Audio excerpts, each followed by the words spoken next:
عند الفجر كنت أصلي لله تعالى أذكر شوقا اسم الله. الله أكبر كبيرا والحمد لله كثيرا وسبحان الله بكرة وأصيلا وجهت وجهي للذي فطر السماوات والأرض حنيفا مسلما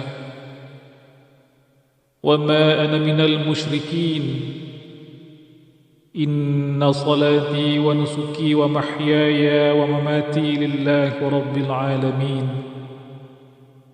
لا شريك له وبذلك أمرت وأنا من المسلمين.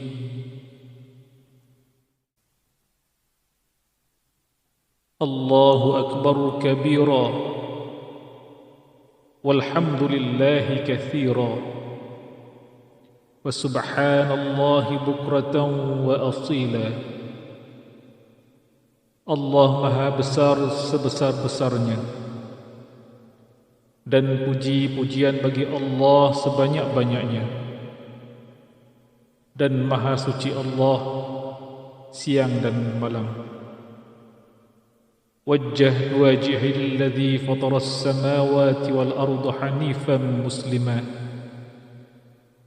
Kuhadapkan mukaku kepada yang menjadikan langit dan bumi. Aku cenderung lagi berserah kepada Allah.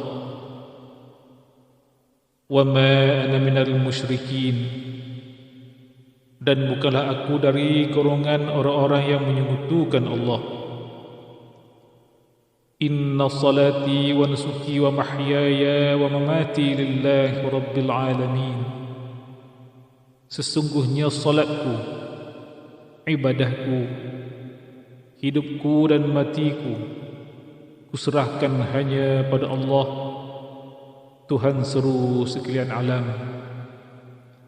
La syarika lahu wa bidzalika umirtu wa ana minal muslimin. Sekali-kali tidaklah aku menyekutukannya, dan dengan demikian aku ditugaskan, dan aku adalah dari golongan orang-orang Muslim, yakni Islam.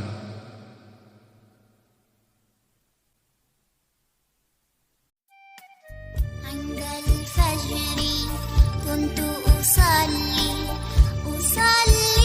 لله تعالى أذكر شوقا اسم الله.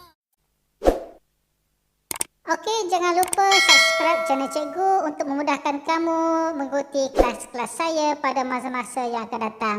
Okey, terima kasih. Jumpa lagi. Bye-bye.